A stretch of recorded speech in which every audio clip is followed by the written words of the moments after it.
Mimi hapa sitaki kelele. Nataka tu niongee leo niwaambie hao wanaosema anasimama mbele ya ni kadamnasi.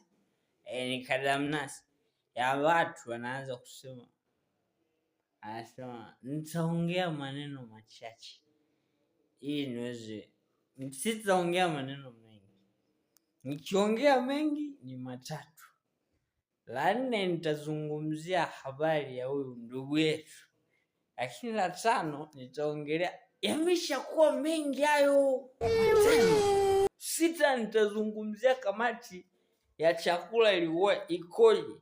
Na 7 nitamaliza kwa maombi. 8 nitalitimisha. 8 ni mengi, umesema nitaongea machache yanaanzia 2. So nasimama pale naanza. Kwanza ndugu